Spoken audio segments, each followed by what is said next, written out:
سنة 1992 قدم البابا يوحنا بولس الثاني اعتذاراً رسمياً لعالم الفلك والفيزياء الإيطالي الشهير غاليليو بالنيابة عن الكنيسة الكاثوليكية. غاليليو قال إن الأرض ليست مركز الكون، وإنها تدور حول الشمس، وبسبب ذلك عاقبته الكنيسة باعتباره مهرطق بالسجن مدى الحياة. ثم تم تخفيف الحكم إلى الإقامة الجبرية في منزله حتى وفاته، بعد أن أجبرته على إنكار هذه الحقيقة حتى تتوافق مع المعتقد الذي كان سائداً وقتها، وهو أن الأرض هي مركز الكون.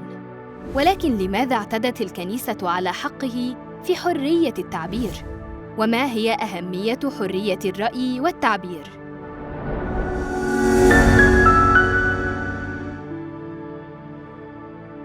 لو سألتك اليوم عن موقع كوكب الأرض في المجموعة الشمسية، سترد بأن الأرض مجرد كوكب يدور حول الشمس مثل الكواكب الأخرى.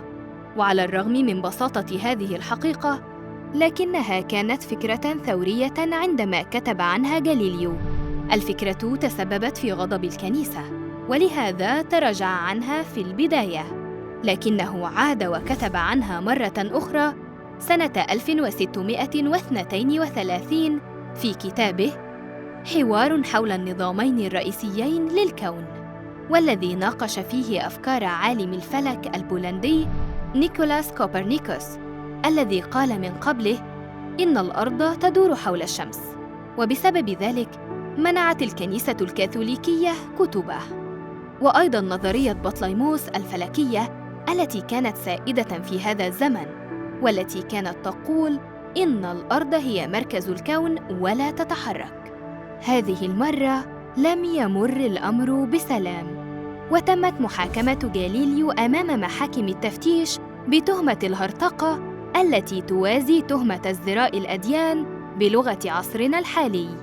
فكرة مركزية الأرض بالنسبة للكون هي فكرة خاطئة ولا تدعمها الأدلة العلمية، وبالتالي فالحفاظ عليها كان يستلزم قمع كل صوت ينتقدها.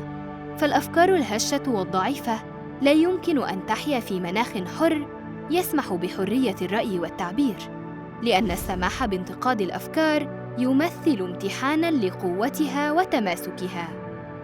تخيل معي مجموعة من البيوت في مكان ما. بعض هذه البيوت لها أساس متين، وبعضها هش ومبني بطريقة خاطئة أشبه بعشش الصفيح أو القش.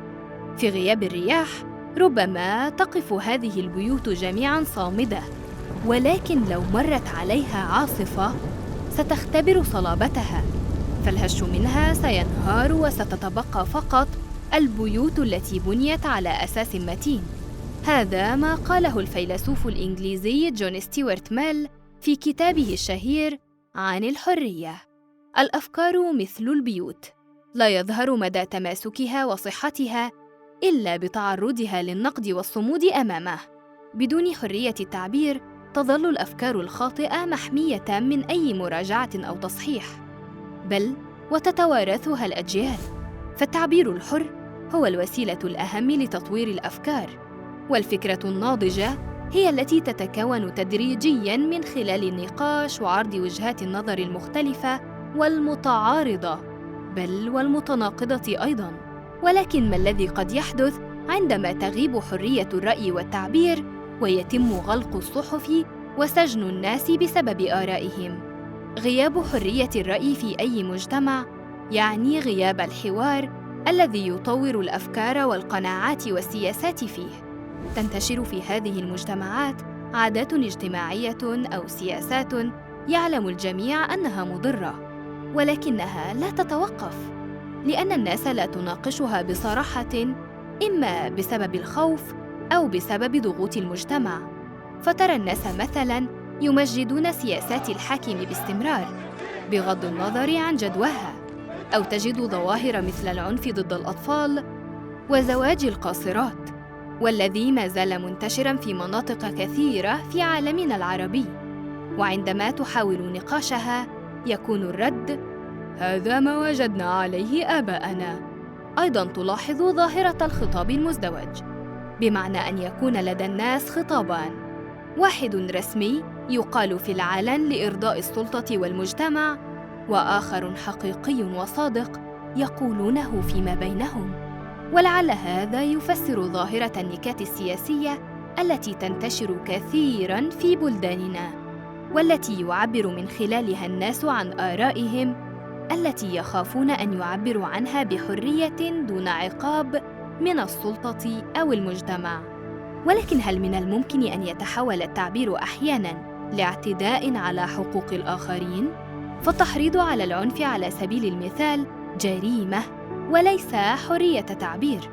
فلو دعا شخص ما لممارسة العنف ضد جماعة معينة بسبب دينهم أو لونهم أو جنسهم مثلاً، كالدعوة لقتل أو إيذاء أقلية دينية بسبب معتقداتهم التي لا تتفق مع معتقدات الأغلبية، هنا يتحول الأمر إلى جريمة كراهية وليس حرية تعبير.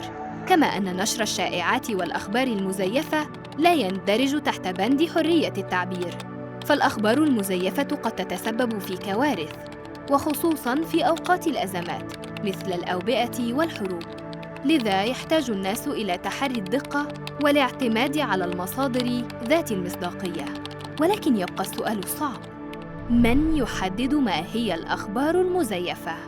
فبعض الحكومات تصف كل خطاب يعارضها بالأخبار المزيفة من أجل إسكات أي معارضة، ولهذا فالأمر ما زال محل جدل ونقاش عالمي. وأنت في رأيك، ما الذي نخسره كمجتمع عندما تختفي أو تقيد حرية الرأي والتعبير؟